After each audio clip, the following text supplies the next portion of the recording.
Yeah,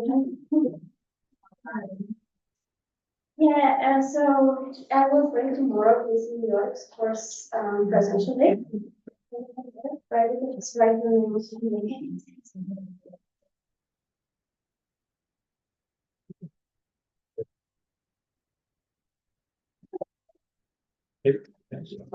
Okay, welcome everybody. Josh. Okay, so I'm really excited to welcome Professor Vinicius Romanini among us. So Professor Romanini is from Brazil, Sao Paulo. He traveled a long distance to be here with us. So it's our big pleasure because he's one of the leading figures in semiotics, like worldwide, and he is one of the best specialists on Peirce. So that's why we are having him here to explain us in these 4 days the basics of Peircean theory of science. So Professor Romanini is from Sao Paulo University. State University. State University, that's the name.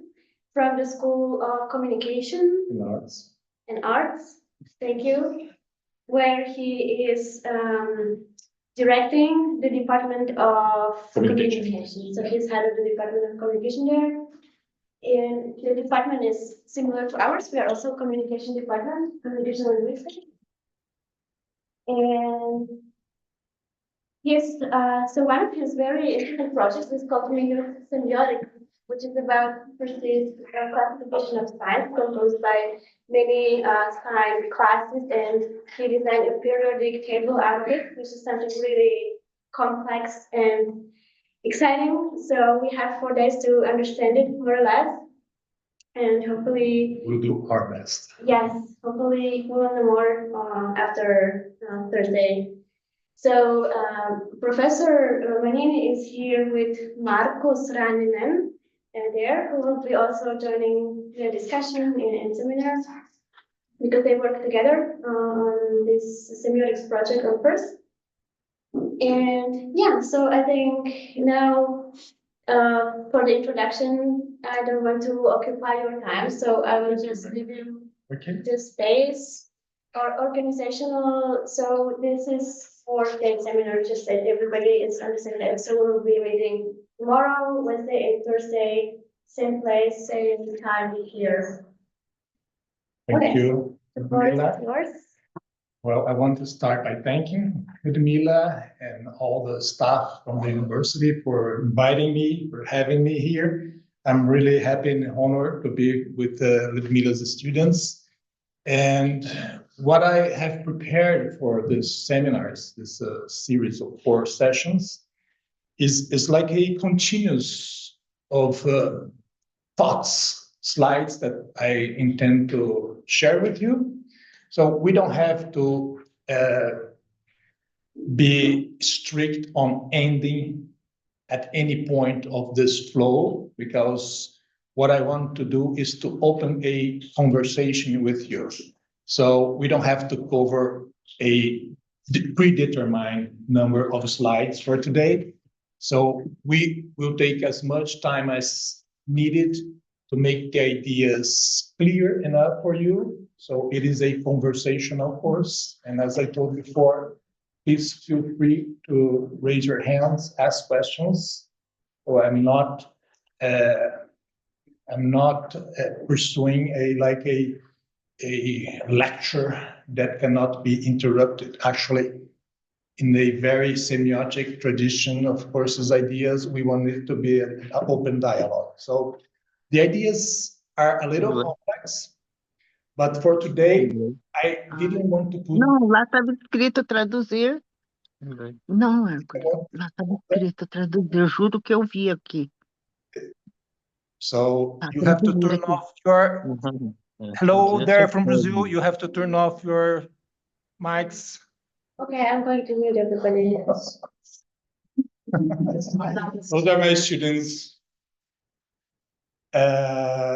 So I didn't prepare like a strict number of slides. So as I was telling you, what I want to do is share some ideas, and we can catch up tomorrow if there is anything that wasn't clear enough.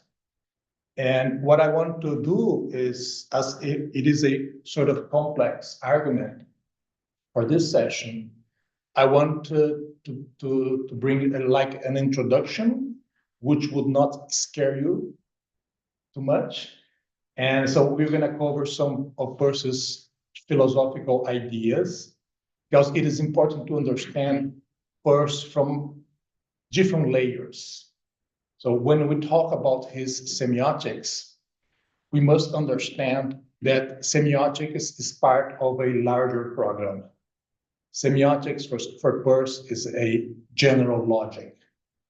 And with his general logic, we should be able to understand what perception is, what cognition is, what experience is, what representation is, what communication is. So it's a very encompassing logic, and that's why it is so different from the traditional syllogistic logic, which is usually based on syllogism. So the idea of deduction, like you have the first premise, then you have the smaller one, and then you have the conclusion. So this idea of a syllogistic deduction, analytic deduction, is enlarged versus is enlarged in Peirce's semiotic to cover all possible meaning production. Everything that our mind or any possible mind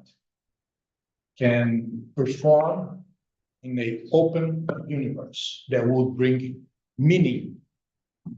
That's why Peirce's semiotics is very much used in biosemiotics, and there are people trying to apply Peirce's semiotics in physiosemiotics. So there's not a very definite limit for the application of Peirce's idea, because his logic is universal. And in some sense, it is even cosmological. So we must understand those ideas. We don't have to agree with them, but we must acknowledge them and understand that even if we don't want to follow Peirce in his grand view of semiotics, even if you want to pursue a project that much more simple or less complex, so we want to apply to common life situations, human communication, marketing, journalism, even if we want to pursue this more closed or less complex idea of semiotics, we must understand that we are participating in a much larger project. So you are free to apply in the way you want. And that's why I invited Markus Graninen, which is from Finland. And we've been discussing these ideas. It's been like 4 years that we've been exchanging. That's the first time we met in person. So I was very happy to have him with me, because he's been applying Peirce's ideas and my take on Peirce's ideas and developing his own interpretations based on his own intentions.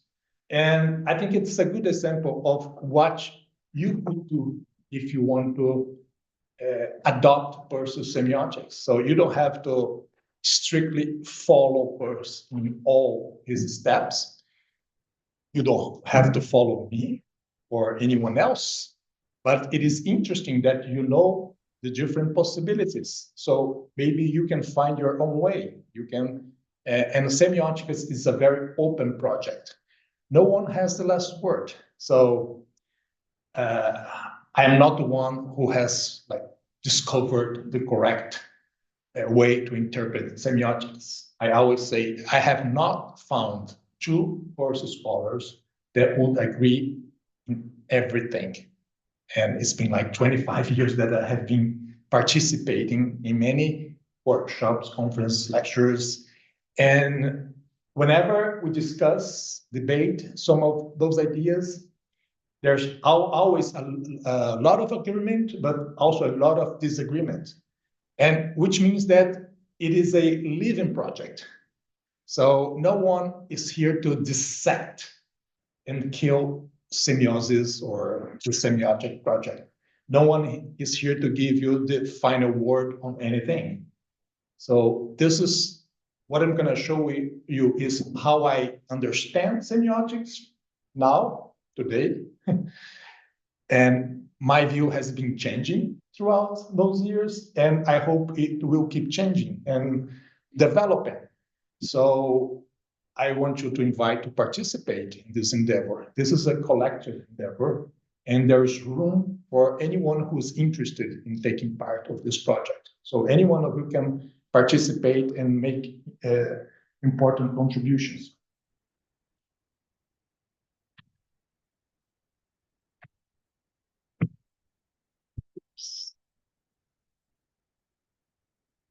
Maybe it's connected to yours.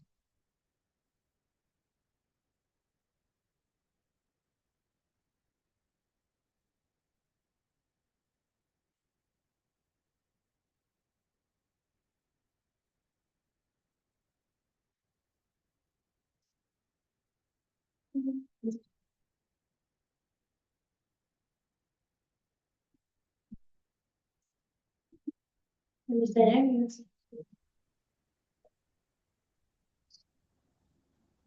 It was working like a minute ago.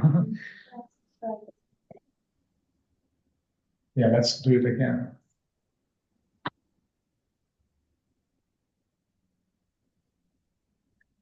Okay. Maybe it's possible also to pin the small. No, it's working right now. No, so they can see. Okay. Because now they see everyone else except you. I see now. No, they see nothing. Okay.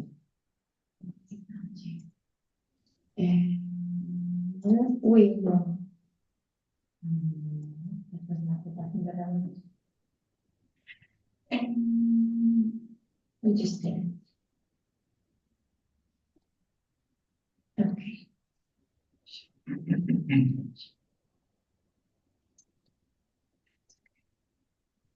Okay. Thank you. Yeah. Import. Before I sing now? And there's some.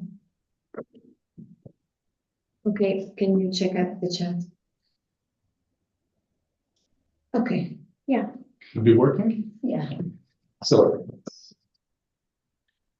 No, should not be working. Maybe we just need to stand next to you, so maybe like that good energy.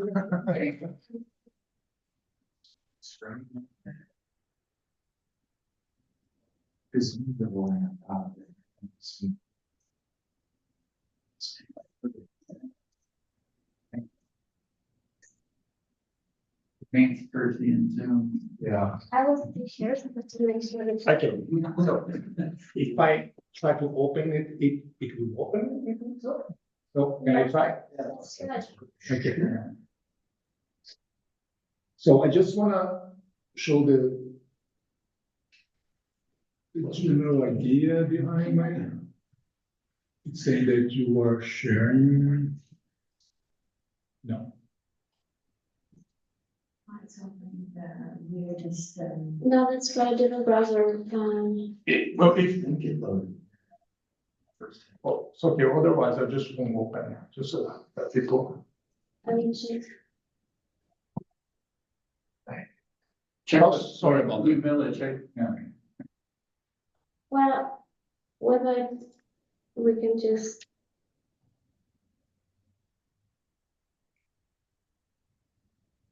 Yeah. Just to show what I've been doing. Um, this one. Okay. And then Just want to show you. So this is for those who know a little bit of Peircean semiotics. Actually, this is a good point. Has anyone ever heard of Peirce semiotics? So everyone here is familiar. So everyone knows a little bit about the difference between like an icon, an index, and symbol. So you're familiarized with that. So we're on the same page on this. Okay. So I'm assuming that you are. So this is the famous table of 10 classes of science. Peirce calls those signs genuine, meaning that he was acknowledging that there were degenerate classes of science. And he actually tried to work out what were the degenerate classes of science. By degeneration, he doesn't imply any moral judgment. A degeneration is a geometrical procedure by which you degenerate from a three-dimensional object representation to a two-dimensional representation. So you degenerate on the plan. So you have a three-dimensional, you draw it in a plan in the two-dimensional, and then you can further degenerate into a line. So you should think like digital information, which is 0 and 1. It's a string of codes. So what it does, it degenerates into a string, a line, information that might be the source of information might be three-dimensional. So that's the idea of degeneration. There are possibilities of representation that can be genuine or can be degenerate. So you see a table. Why is there a table? Because Peirce was a chemist. His original degree was in chemical. So as a chemist, he was very much interested in what was going on in his field. And he was a contemporaneous of Mendeleev. And some of Peirce's logic, in his logic books, he declares that he would pursue in his semiotics something similar of Mendeleev had achieved with his periodic table of the elements. And actually, Peirce had a brother, Henry Peirce, an older one, that traveled to St. Petersburg and met Mendeleev. He was a diplomat. And he wrote Peirce, well, you will be surprised. I just met Mendeleev, and he told me that he has been reading your work on logic, and he's very much interested on what you're doing. So they had never been in contact, direct contact, but they know each other's work. So as a chemist and as a logician, Peirce was trying to adapt the general logic that was behind Mendeleev's idea to a universal logic that would be similar in some sense to this comprehensive classification of all logical possibilities. So he was trying to build a relational table. And what I propose is something that will be the final table of all possible 66 classes of science. So if you see here, the original classes, they are in bold, you see? They are 10. Those are the same 10. So you can build like an origami, you know, those origami, Japanese origamis that you fold. Actually, one of my students have done this. So you can fold and unfold this table. And if you fold it, you get to the original 10 classes of science. And if you unfold it with all possible degenerations, then you get the 66 possible classes of science. So Peirce was after those 66 classes of science. He wrote that would be his most interesting and final project, but he never delivered what would be his final 66 classes of science. So this is something that I've been trying to work out. What would be like a periodic table of classes of science in which all 66 possibilities were charted? And what I found out is that once you apply all possible degenerations, which are, if you have thirdness, then you can degenerate into secondness of thirdness, and you then further degenerate into firstness of thirdness. So there are two possible degrees of degenerations if you have thirdness. If you have secondness, there's one possible degree. And if you have firstness, there's no possibility of degeneration. So if you apply certain formative rules, what I have found out is that the movement of degeneration happens in a cycle. There is like a breathing or pulsation.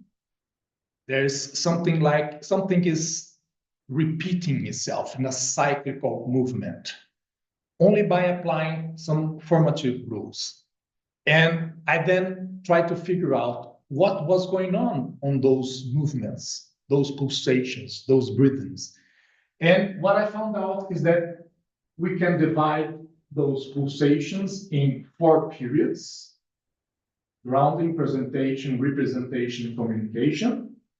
And then each of those periods can be understood depending on what sort of semiosis is going in those periods. Can be understood in phases. Some phases going from down to top, from bottom to top, some phases going from top to bottom. So there is a constructive movement from bottom to top, and there is a analytic movement. So there is a syntactic and a analytic, and these movements are happening also like in waves. There are some, it's a wave-like movement. And all this picture of this movement, I try to represent in another chart that I won't show you this session, that I call the solenoid of semiosis. So the solenoid is like a spring, a elliptical form, and this elliptical form, like a spiral, shows how the analytical phases are like pouring some thirdness, and how the synthetical phases are bringing firstness. So there is this wave-like movement in which those two extremes, from top to bottom and from bottom to top, they are like dancing together. I see it as a dancing movement in the spiral. And this is how I see semiosis. So when we talk about semiosis, the action of science, what we are trying to describe is this movement by which our perception, our, let's say, sensibility, our experience is bringing up some qualities of feelings. So when you experience the world, you are in touch with qualities of feelings, and this is what we call the basis of perception, of experience. And these qualities of feelings must be synthesized, and they must receive meaning. And the meaning can only be produced by applying those thirdness, those habits, knowledge, those categories. So those symbols, there are many names we can use at this point. Later on, we'll try to refine this. But the fundamental idea is that there is a movement which is synthetic, that comes from the bottom and tries to reach the top. And there is a movement that comes from the top that we may call understanding, communication, sharing, that tries to subsume what is happening on the bottom. And this crash between these two movements produce what we call meaningful science. The crash produces what we call propositions, assertions, because assertions are nothing else than the synthesis between the predicates that are generated from bottom up and the subjects that are projected from top bottom.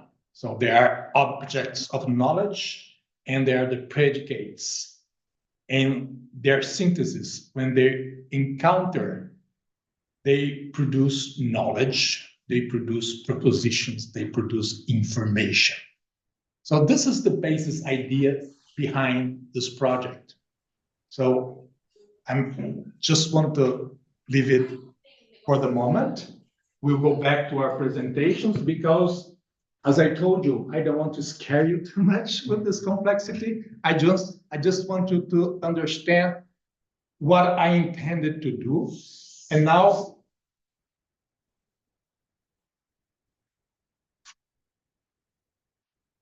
I want to go back and talk about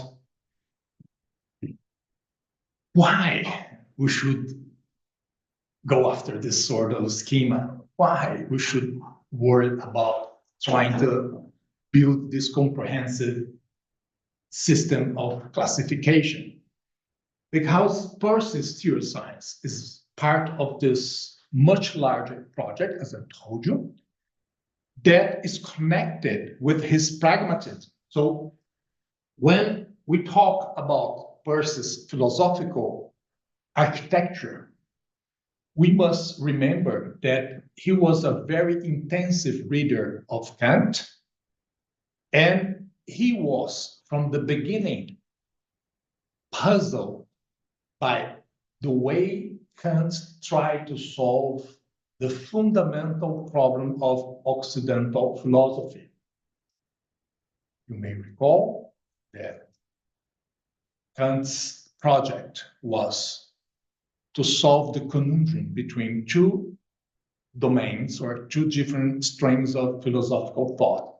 Empirism, and we are talking about Locke, Hume, the British, who saw in experience, perception, sense impressions, the source of knowledge. So the mind is like a tabula rasa. The mind is like empty table, and you have this bombardment of sense impressions. And from these bombardments, certain habits happen to be formed, and those habits are the seeds of our thoughts. So basically, that's, since ancient Greek, that's the idea behind the empirical knowledge, that we have this bombardment of sense impression. So the mind is very passive. The other strain is rationalism. Leibniz, Descartes, and the rationalists think that mind is the protagonist.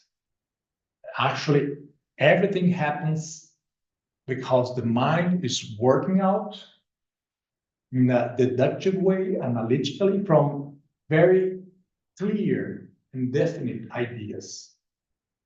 And the mind is, from those very clear and definite ideas, the mind is processing and producing knowledge out of those simple and definite and clear ideas. So what Kant was, his project was, in his transcendental philosophy, was to solve this conundrum between those two kind of philosophy by proposing what he calls the transcendental philosophy. What Kant says is that our mind is like throwing a net of possibilities in the world, the realm of the world, the real, and the objects of cognition must conform to our minds. So this net of possibility is time and space. Those are the two a priori categories. So our mind has this a priori net of possibilities that it throws and gathers the objects that must conform to those space and time relations.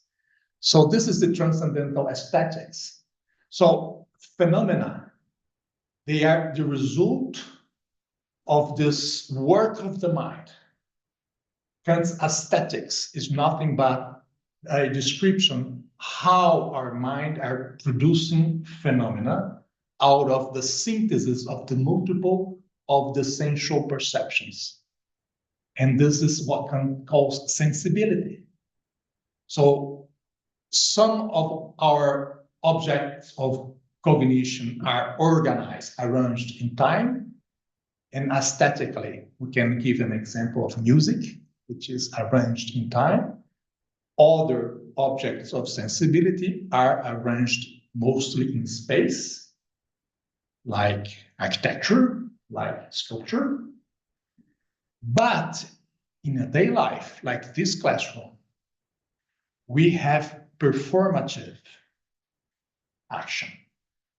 And in performative aesthesis, we have both space and time in a sort of equilibrium. So in drama, theater, that's why drama was said to be the perfect of all arts. But also in human communication, we are always performating. There's always some performing.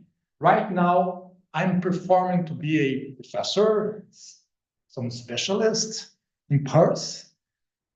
When the session finishes, we go to have dinner or beer, and then that character is not here anymore. Then there is Vinicius who's drinking a beer or a grappa, So you see, whenever we are in human communication, we are performing. So this is the basis of the aesthetical experience. We are collecting qualities of feelings and organizing those experiences in a aesthetic form.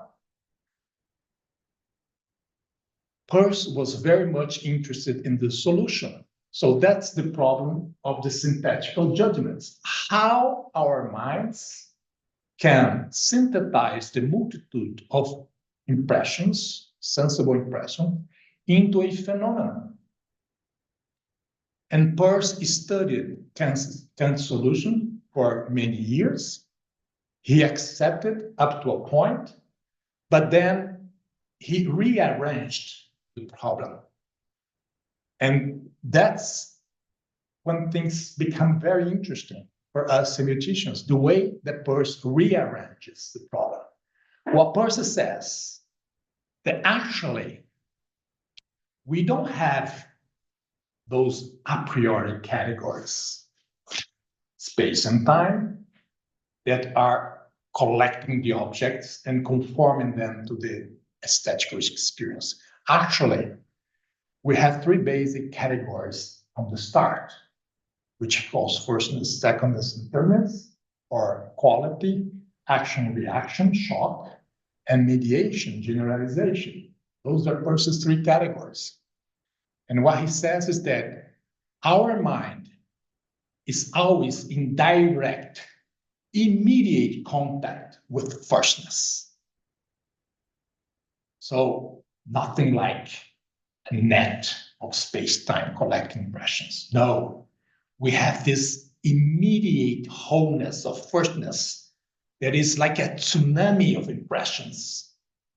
And we are getting everything very much confused in a non-conscious way.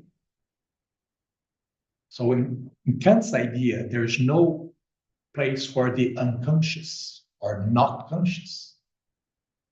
But Peirce already put this as a complexification.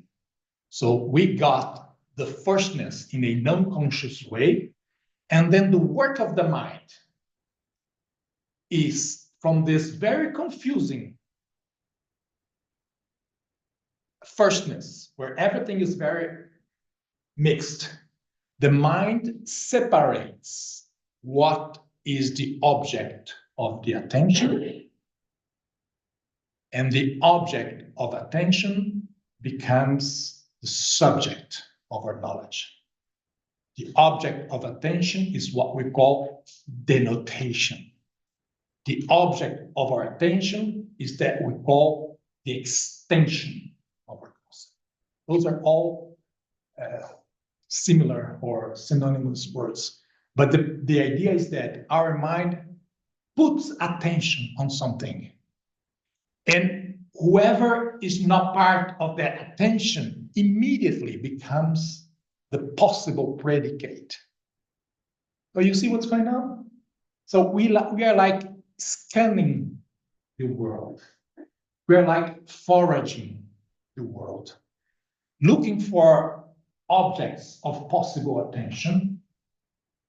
And we are trying to synthesize in those objects some predicates which were not part of the attention. So this is the work of the mind. We are continuously doing this.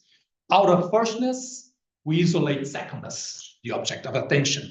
And immediately we bring about thirdness, which is the mediation between what is the object of attention, what is left out. And we try in a hypothesis to produce meaning out of that synthesis. This is the initial of semiotics, of semiosis. This is called the perceptual judgment. So everything we do departs from this perceptual judgment. Every cognition, every knowledge is the result of a attention and then the synthesis, mediation, generalization, what is not part of the attention and is becoming in a conjecture, in a hypothesis, predicated of what has gathered our attention. And by synthesizing those two sides of the mind, we produce knowledge. So a proposition it is a sign that is truth functional. It means that it can be true or false. That's the beginning of knowledge. Every knowledge must be truth functional. So the basis of our knowledge is this synthesis, this connection between what is denotated and what is connotated. So what is the predicate? If the object is the denotation, the predicate is the connotation. So the object, if the object is the extension, what is the predicate? Is the comprehension. You see? So if the object is pure secondness, what is the predicate? Is the mediation between thirdness and firstness. So how thirdness comes into play and mediates between firstness and secondness. So that's how we are going to try to understand how the whole process of semiosis began. The other important influence was Darwin. When Peirce was born in 1839. In 1859, Darwin published his Origin of Species. Peirce was 20 years old, and he was shocked because up to that point, it was taught in science and philosophy that some general categories were fixed forever, like divine. Now we have to cope with that actually every category is evolutionary. Actually, things, they have a beginning, a development. And that's why Peirce's three categories, they must be used to understand evolution. How fortuitous variations like firstness, possibilities, freshness, originality, new things come into your perception. suffers the clash of reality, and then you have selection out of that clash. Some things are lost, some things become continuous, some things are mediated and are becoming habits. So this evolutionary process must be understood in terms of cognition. So our knowledge is developing. Our knowledge is in evolution in a way that's similar to natural selection. Our knowledge is selecting out of this foraging of information, this scanning of the world, those possibilities which can be denotated, can be organized in hypotheses, and those hypotheses must be confronted with reality, and they must adapt, they must fit to reality. So it's not so much as Kant was saying that our objects must conform to our knowledge. Actually, our knowledge must conform to the real. And what is the real? The real for Peirce is that which is not influenced by anything we might think of it. Reality doesn't care about what you think of it. So reality is not influenced or is not transformed by any possible way of thinking about it. So it's not the same thing as Kant's thinking itself. It's a different thing because it's real and it's general. We'll see that later on. So that comes from all of this, comes Peirce's extreme realism and his doctrine of cynicism. Well, what is cynicism? Cynicism is the idea of continuity. Processes are continuous. So everything in nature is being generalized in a continuous way. So there's always this continuous movement of reality, and continuity is the most fundamental aspect of reality. We might denotate the objects of our attention, but immediately after denotation, we must generalize and search for continuity, because we cannot live in a bubble of ourselves. We denotate, we choose the objects of attention, but then we want to put those predicates in contact with a larger perspective. I mean, we must always search some connaturality between our thoughts and the continuum of reality. We must be in synchrony with the general movement of the universe. Natural laws, those synergistic realities that are beyond our thoughts. So our thoughts must be in synchrony with those movements. And that leads Peirce to his extreme realism. What is his extreme realism? In his final years, he professes that the three categories are reals. They are like three universes. There is firstness, firstness is real. There is secondness, that means qualities are real. That means shock, action, reactions. Capacities, as the schoolman, medieval schoolman would say, Scotus would say, capacities, this crash. And there is mediation, there is sternness. All those three categories are real. And what does that mean? It means that when we think about semiosis, even possible semiosis are real.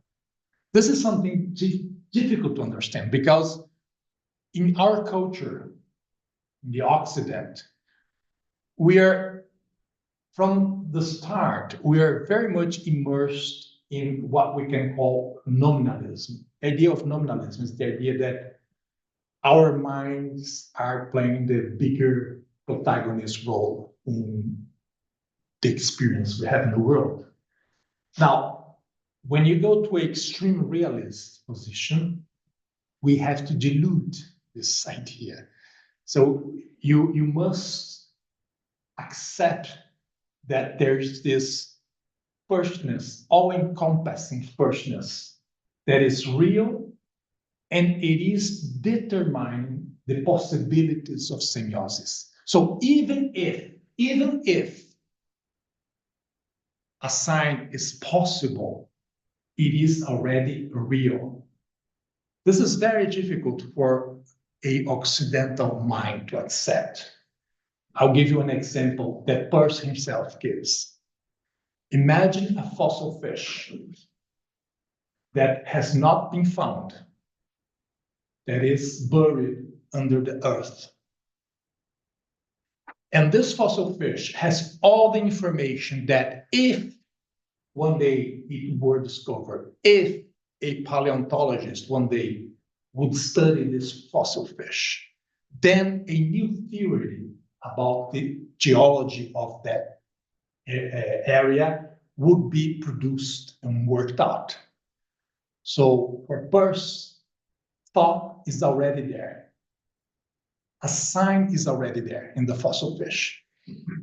It has not been opened. The queries, that's his, I find it beautiful. The queries has not been opened to the human mind yet. It might never be opened. The fossil fish might rest there forever. Maybe no human being will ever find it.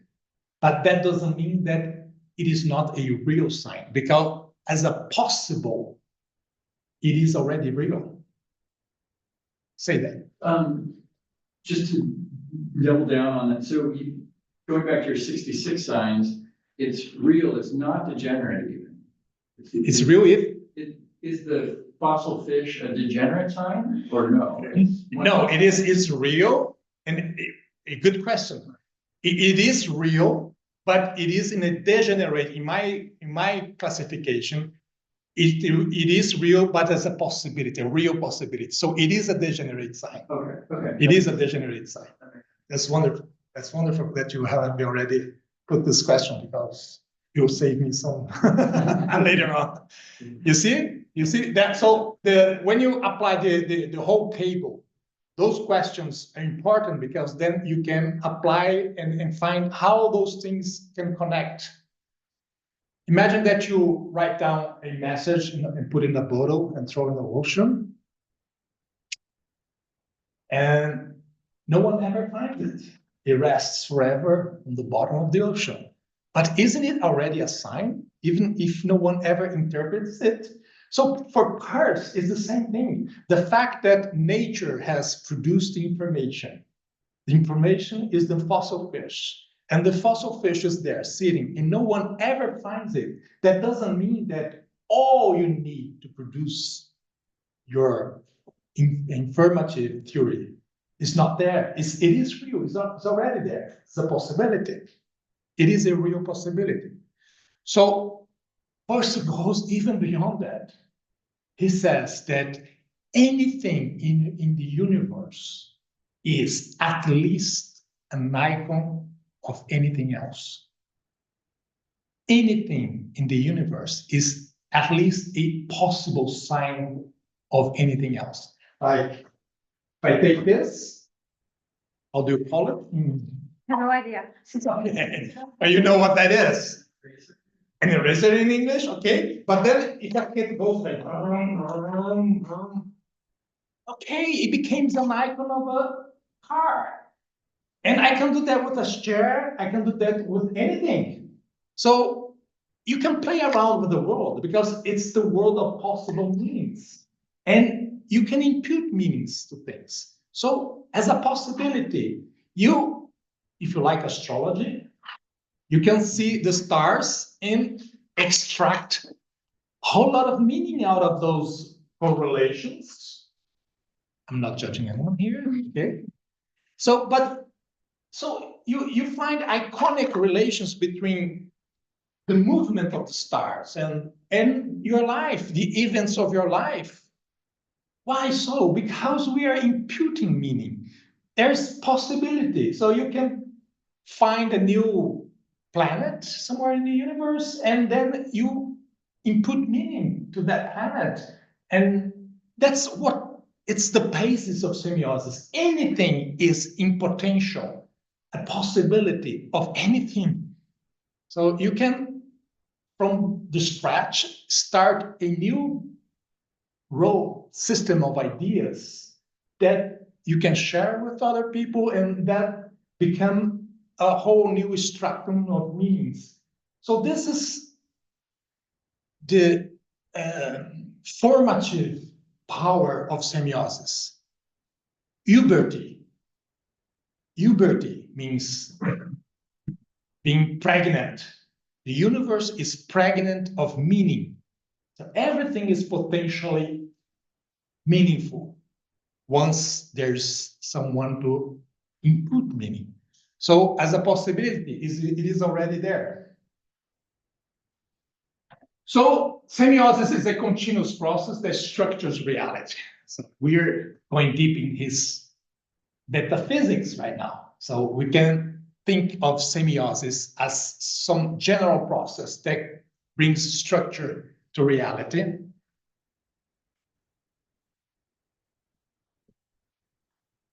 And communication is a universal process. So communication is something ontological. Communication is nothing but producing possible information. So if anything can be put into relation with anything else, then potentially we can think the universe as a set of relations, a set of possible communications. Anything can be in communication with anything else. So being an extreme realist has very interesting metaphysical consequences. So can I, once again, use this? Let me see if it will. Copy that link and then paste it. Yeah, maybe.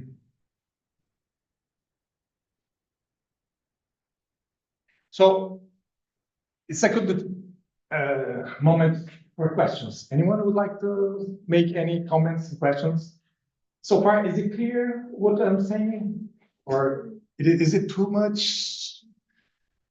I come from philosophy. I mean, I'm in semiotics as a master's, but background's in philosophy. And one of my favorite thinkers is Gilles Deleuze, French post-structuralist. He also has I found it very interesting when I heard about Peirce for the first time, the overlap of like the actual, the virtual, and the real. Okay. Kind of like these different like levels of possibility that are actually, they're there, but they're not realized yet. Have you ever done yourself kind of a comparison between those? Yeah, well, it's very interesting, your question, because Peirce differentiates between the existential and the real.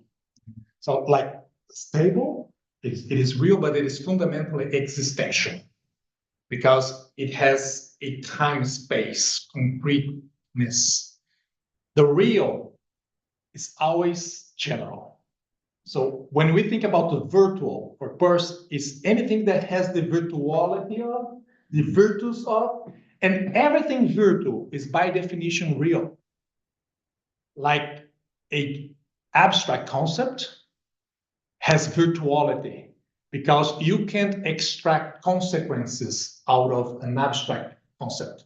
So you think like democracy or liberty or marriage, those are not things that are existent like a table, but they are real because they can produce real consequences when you adopt those ideas, because your conduct is framed by those ideas. So the virtual for Peirce is always a real. So that's being an extreme realist, adopting the idea of virtuality as real. Just to give a couple of more examples, like social conventions are real, they don't exist because you cannot find them anywhere. You cannot pinpoint them and say, oh, there's the social convention, because it's a habit, it's real, it's virtual, and it really affects. Yeah, It's that's a good right. example as well. So Sorry, it will be on mute because we have like this system of Ludmila's. I don't think the sound is important. Okay, if it's not important, then we're. well, the sound would be interesting if we had it because the sound is very impacting. Do you know the scene? I suppose you all Yes. all know. Yeah, that's our primate. So I want to put forward here, and you see it's playing with the bond. It's playing with the bond. See, it's what Peirce calls it musing with it. So he found that's firstness. It's playfulness. But at some point, it becomes clear for him that there are some properties in those bonds. It is heavy, it is hard, it is anatomic, it is ergonomic, so you can handle it. And you feel like an extension of your arm. So you see how much firstness, feelings are being processed here. So he's foraging, and now that's a proposition. You see, a proposition is born. That's the beginning of culture. That's why the scene is so emblematic, because when he crashes and he imagines an animal being killed by this instrument, this tool, this is a cognition, and this is the expression of knowledge. So it is not expressed in language yet. So you don't have a formal language expressing. So there is no communication, but there is already a proposition. There is already knowledge. It's the same situation as the fossil fish. It has not been communicated, but it is already in the internal experience of a situated cognition, embodied and situated cognition. So you see, this example for me is very propedeutic. It's very interesting because we see how cynicism is working. Because the primate, it is internalizing a series of properties, which we can express in the laws of Newton, like action and reaction. We can express with the laws of Einstein, like gravitation, acceleration. Well, there are a bunch of laws that we have studied and discovered before, but that doesn't mean that they are already in place and they're real. So the primate is in connection with all the laws of the universe. So for Peirce, there is mind in action. And although the qualities of feelings are situated, embodied in that specific being, that primate, for Peirce, semiosis goes all the way. So semiosis is not something that is happening internal to your cranium box, something that is inside your head.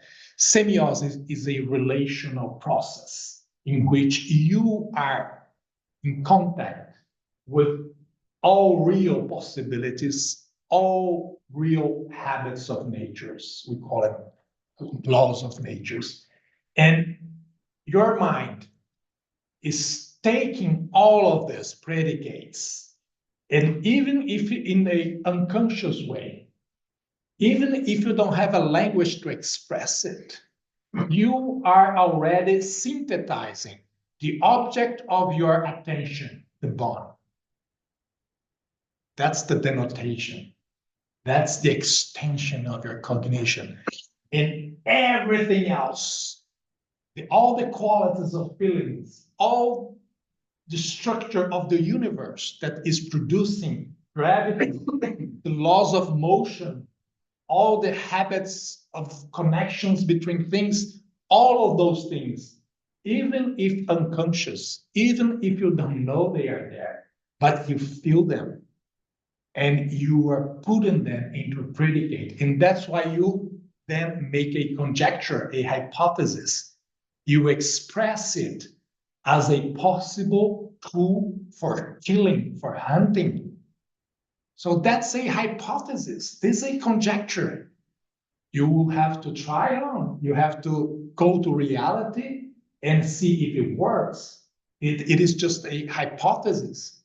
You have to put it into this natural selection process and see if you really find that big animal, and if you try that bun, who gets killed, if it is you or the animal. So as it is now, it's just a general idea. It is just a hypothesis, but it is a cognition.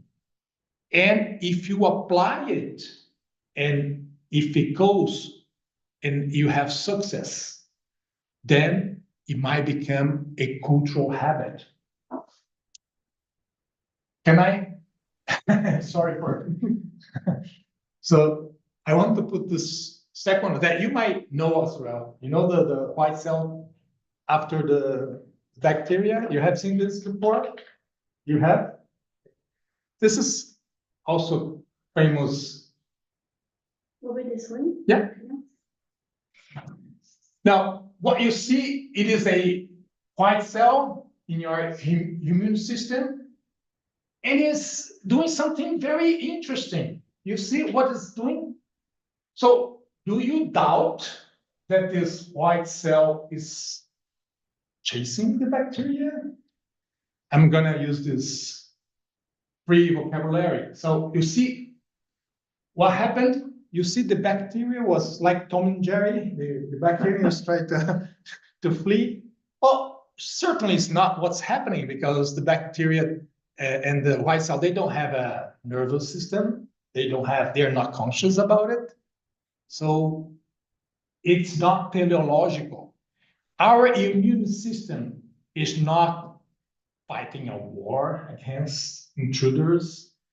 So this is all, we put this in a poetic frame, but we know that there is teleonomy. Maybe there's not teleology in the sense that our primate was synthesizing from denotation and connotation, synthesizing new knowledge. What's going on here is that there is some fineous process, some process that is directed toward an end. It is not intentional. So our immune system doesn't care about you, doesn't care about your living or not. Actually, your immune system doesn't even know that you exist. The immune system is just doing what it does. There are certain rules, certain habits, and whenever those habits are irritated, whenever there is something that goes out of the normal, the immune system is set to react in a certain way. It's not thinking, there's no purpose, but there is definitely some natural laws in play here.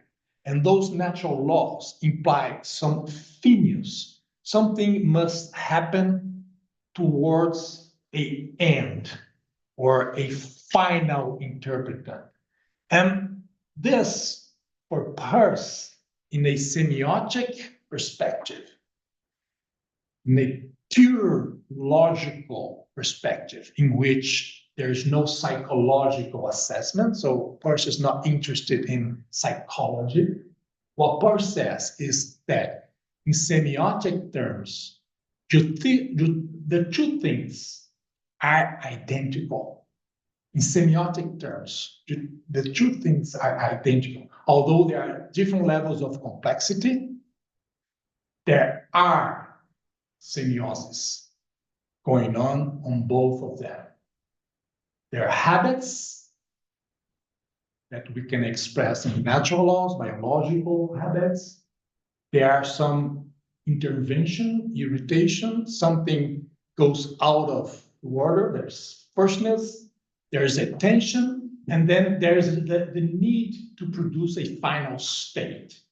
Something must happen that brings habit again into place. So in semiotic terms, it is interesting to think what sort of descriptions we could achieve using the possibilities. Uh-oh, it is bumpy, isn't it?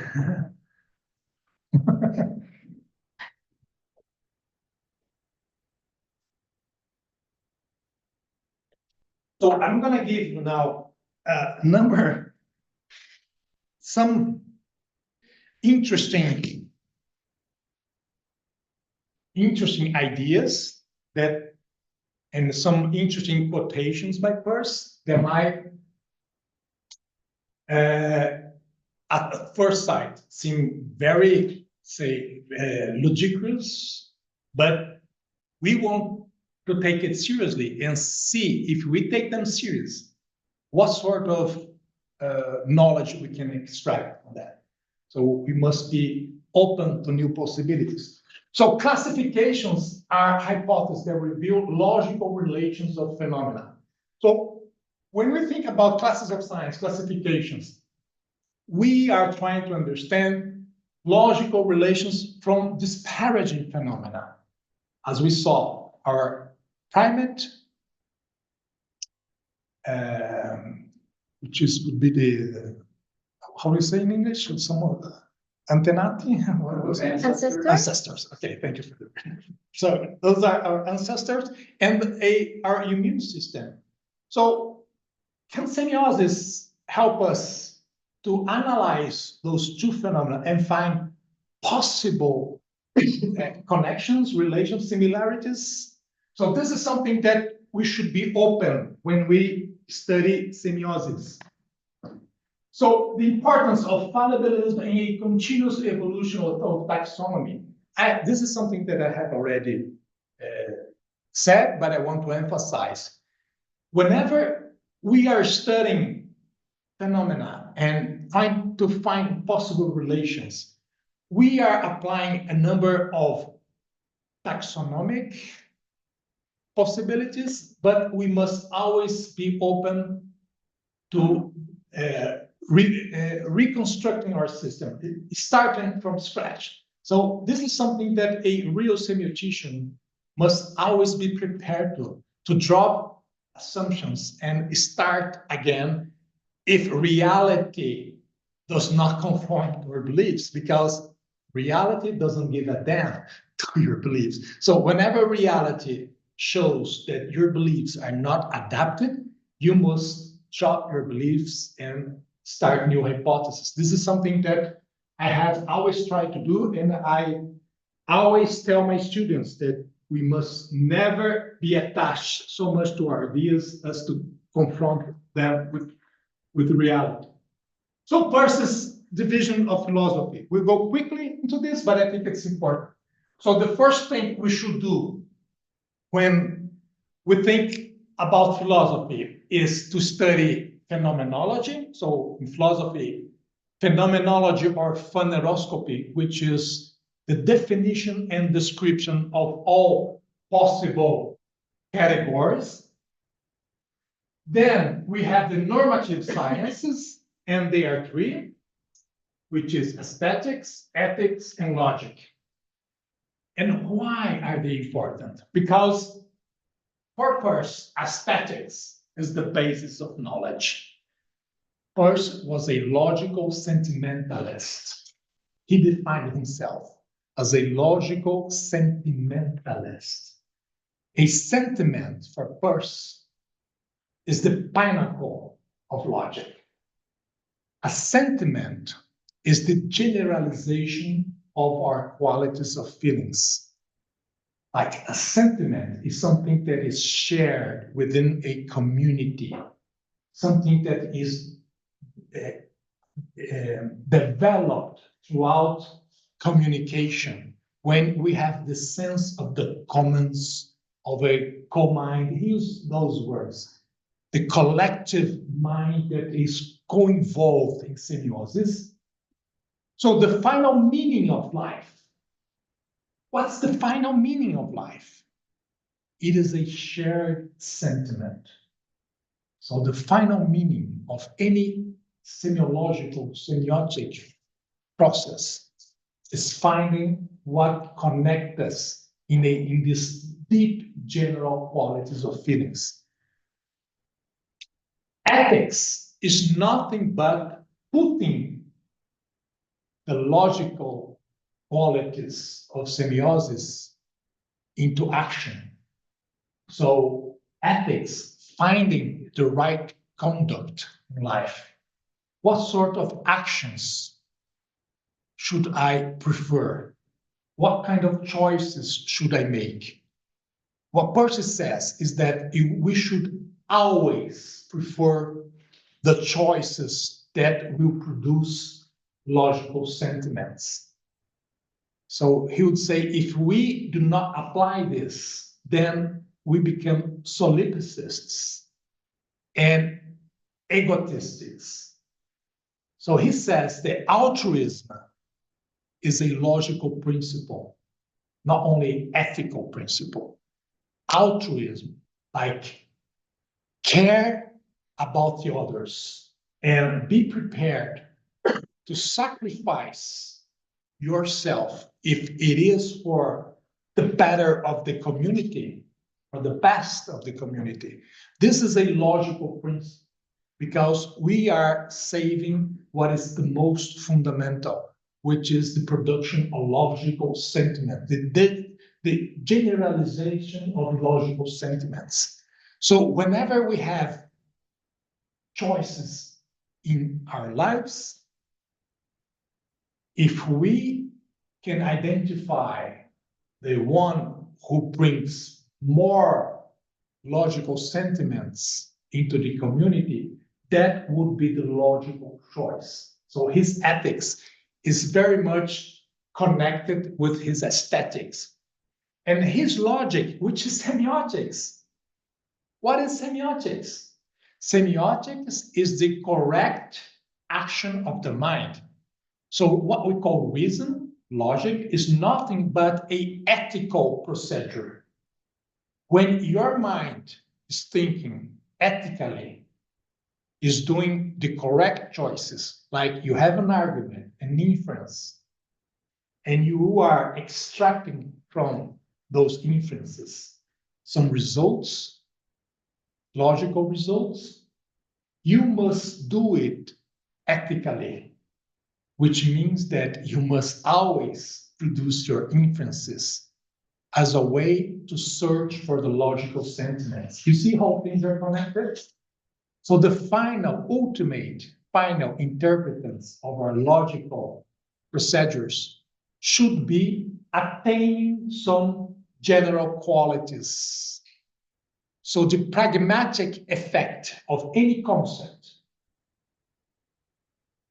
the pragmatic meaning of any belief, any symbol, in his ultimate instance, would be producing general qualities of feelings. This is something very deep. It takes some time to process what it actually could mean when we apply it to our lives. But it is something very, very important in Peirce's architecture, to think that logic as an ethical procedure based on the aesthetic qualities of sentiments.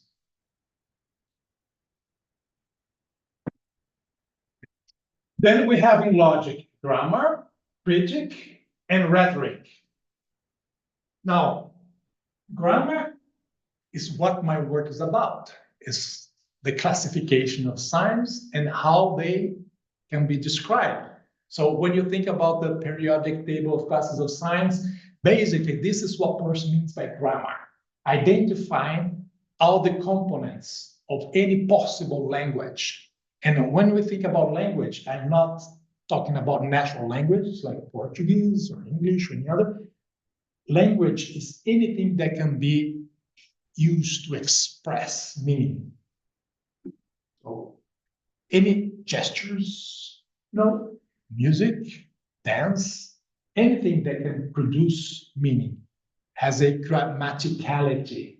There is a syntax. So we must identify the classes of science that describe those possibilities in a most general terms. Critic is when you use the grammar, the classes of science, to produce actually knowledge.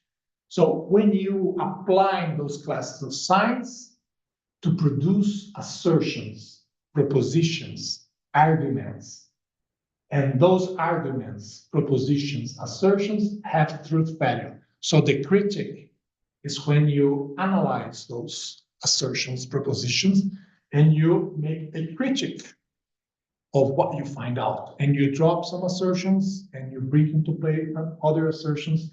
So this is the critical movement of knowledge, of producing in an evolutionary manner meaning. And finally, rhetoric or methodeutic is his science of communication. So when we produce knowledge in cognition, it only becomes real when it's generalized in a community. And we do that by communicating. That's what I'm doing here. So it would have no sense if I was producing some knowledge, studying Peirce's classification of science for myself and putting all my work in my drawer and forgetting forever. So that wouldn't be shared. So we wouldn't be able to debate, to confront, decline, accept. So it's part of the game. So it's fundamental. His method, his scientific method, is based on communication. So there can be only science if we are able to communicate our cognitions, and by communicating them, by putting them into the critique of others, by receiving the criticism and reviewing our assumptions in producing new possibilities of knowledge and sharing those knowledges within a community. That's how we build this co-mind, this commons, which is this community that is interested in knowledge, in science. So for Peirce, rhetoric and communication is the essence of his pragmatism or pragmaticism. Sometimes you'll see he using the word pragmatism. In his late years, he would prefer pragmaticism. Why? Because some of his followers, mostly William James, were already using pragmatism in a way that Peirce was not happy about. And at some point he writes a letter and say, well, I give up trying to correct you guys. If you want to use pragmatism, you are free to do. I'm just going to change the name of my method. I'm going to call it pragmaticism because it is too ugly to be stolen. No one will be interested in stealing such a terrible word. So what's the difference between Peirce's pragmatism and pragmaticism and the others' pragmatists? Peirce's pragmatism is interested in the possibilities of generals. So for Peirce, things do not have to happen to be real. Like, if we are in the rooftop of a building, I don't have to throw you out of the rooftop to prove that you can be killed. So it is real that you would be killed if anyone would throw you out of the rooftop, you see? So those real possibilities for Peirce are important for science. And for the pragmatists, like William James, the truth of a proposition is the practical effects that are actually produced In other ways, if it works, it's true. If it doesn't work, it's not true. But for Peirce, that's not the question.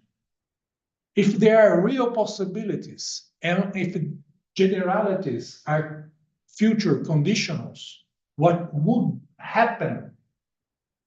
You don't have to actually make something happen to act in a certain way. Like, you don't have to do something that is awful to prove that doing that thing would be awful. If you know that that would be awful, if you should not do it, that's enough. It has all the reality you need to prevent you from doing it. You see the difference?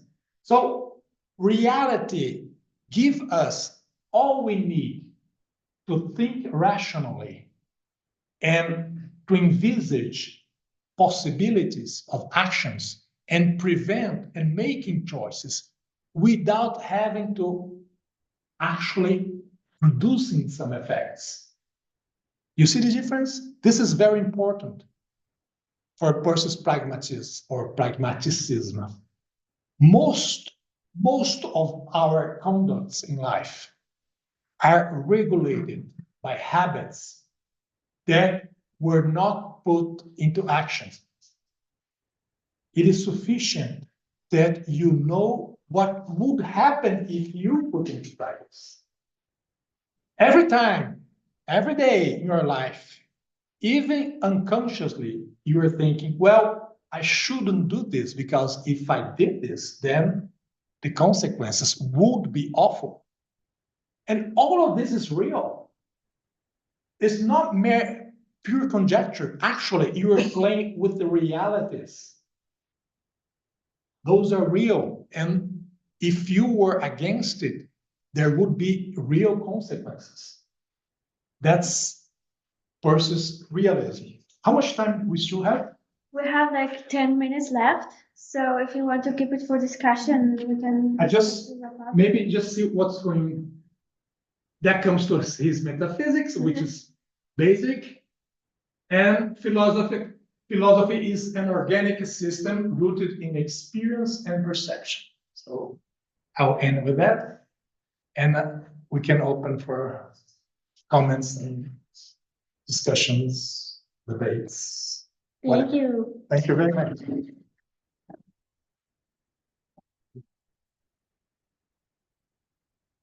I have one question, but maybe first students have the precedence. So if anybody has a question.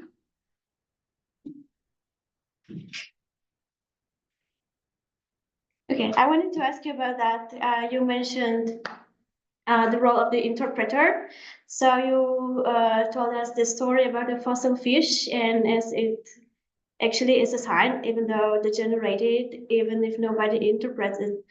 But then you also said that when the universe is pregnant with meaning, it means that everything is potentially meaning if there is somebody to interpret it as such. So how can we resolve this paradox between, you know, the fossil fish and the need of the interpreter to something to be assigned? Okay, can I just I'll bring an example of a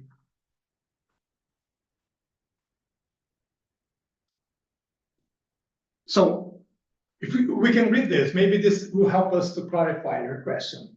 So the reference of a sign to its object is brought into special prominence in a kind of sign whose fitness to be assigned is due to its being in real reactive relation, generally a physical and dynamical relation with the object. Such a sign I term an index.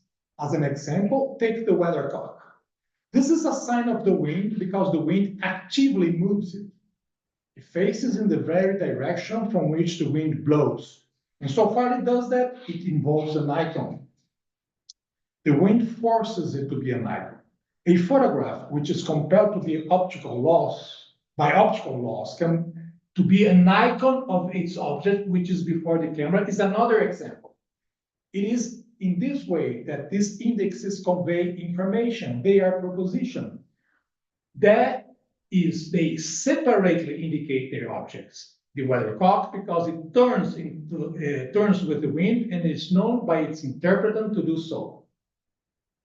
The photograph, for a like reason, if the weathercock sticks and fails to turn, or if the camera lens is bad, the one or the other will be false.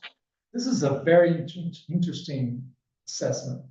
But if this is known to be the case, they think at once at mere icons at best. It's not essential to an icon that it should does involve an icon. Only if it does so, it will convey no information. If it does not, it will convey no information. So what they're saying here is the weathercock is moving with the wind, and the movement of the weathercock is an icon of the blow of the wind. They are similar, you see? So the wind forces the weathercock to be an icon. And that's where information is being embodied.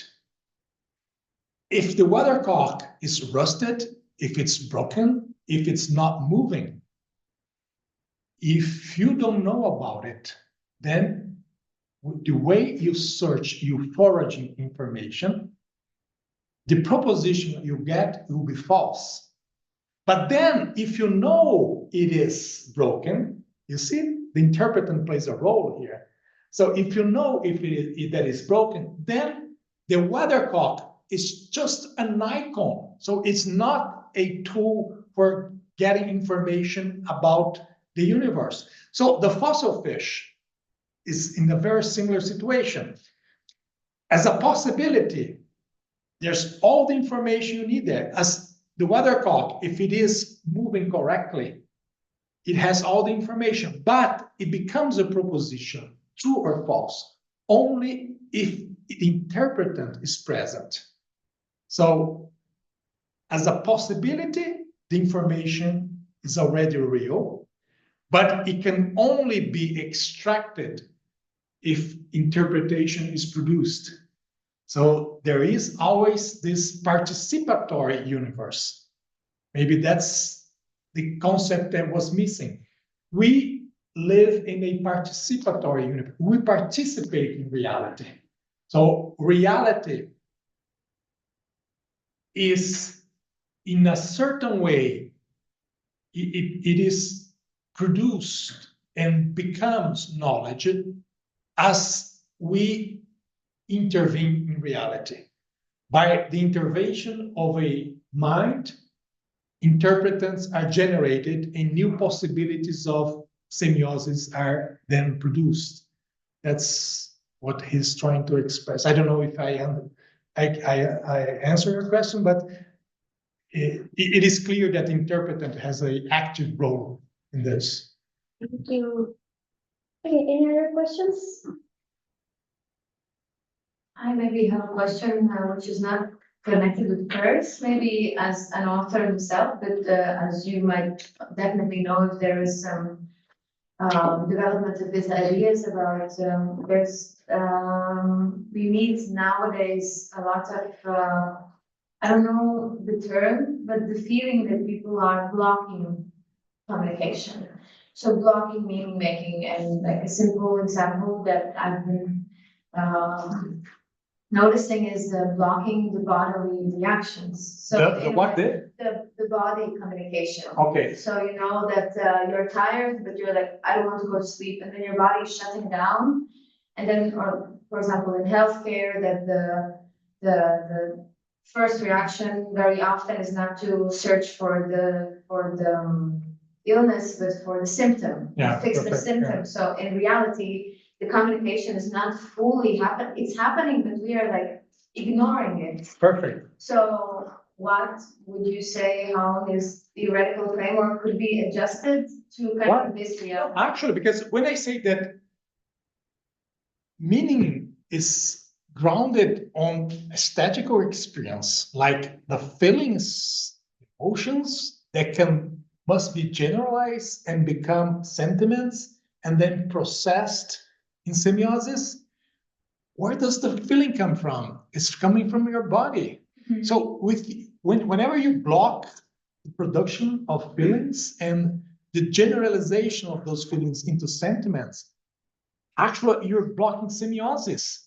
So usually when you do that, it's because, remember the first part of the session when I say that there is this crash between what is analytic, what comes from the above, and is trying to subsume what is coming from below. So the ideal is that those two movements, they become like harmonic. But what happens in culture, that sometimes some aspects, our culture is blocking the expression of the emotions, the qualities of feelings. So we are not producing sentiments that will generate the necessary meaning for semiosis, which means that they are being suffocated. They are being suffocated, but sentiments, emotions, if they don't become sentiments, at some point they will explode. Because firstness, if you don't let firstness communicate, express itself, and becomes generalized in society, what happens is that all that energy, emotional energy that has not been generalized is under pressure. So when we have in healthcare, and we have some doctors, physicians that they are not taking care of your body in all its integrity, but only taking care of the symptoms. So the most important part of the problem, which is what is generating those explosive emotions and pains and all of that, is being only suffocated by layers. And at some point that will break up. So I think that's the best way to in semiotic terms, to see what happens, because it's like when you do not integrate the icons, the aesthetical feelings that you are actually experiencing, you're not integrating into the meaning that you're communicating. And this is blocking the way of semiosis. I think that this idea is very crucial and very useful, this kind of dance between the firstness, the novelty flow from the bottom, and the thirdness, which are the analytic frameworks or habits that we try to, through which we try to explain what we feel and what we experience. And this framework itself is a very valuable one and give very, very good explanations of phenomena like, let's think about the totalitarian state. There's a very rigid form of social structure. Dogmas And propaganda and violence that is blocking novelty from coming to the society. And at some point, it just explodes. Yeah, that's why artists are the first one to be prosecuted in the authoritarian regimes, because they don't want aesthetical expressions to come out and bring novelty to society. So they do not want society to change, to move. So they want things to be very much crystallized in the way that the dogma accepts society. So this is always bringing tension, and at some point, this tension will have to be resolved. At some point, this will explode in some way. It's the other side of the coin. That's the genius, the artistic genius, which is flowing with novelty without any structure, like living a very bohemian lifestyle without any structure, and that is not harmonious, So there must be a balance. Yeah, because you burn too quickly. Yeah. So if that's your choice, I mean, but you cannot burn your life very quickly, because all those emotions and qualities of innocence, so you don't give continuity, so you don't give the enough structure to be a pervasive assertion, so something that will endure in time. Would you call it a dialectics? Yeah, interesting, because Because it's like the synthesis. it is. Yeah, Peirce was not a fan of Hegel, but in his late years, he started to reassess his judgment, And it was interesting that he then said, well, the problem with Hegel, that's per se. Actually, Hegel is very much similar to what I've been saying. There are lots of similarity.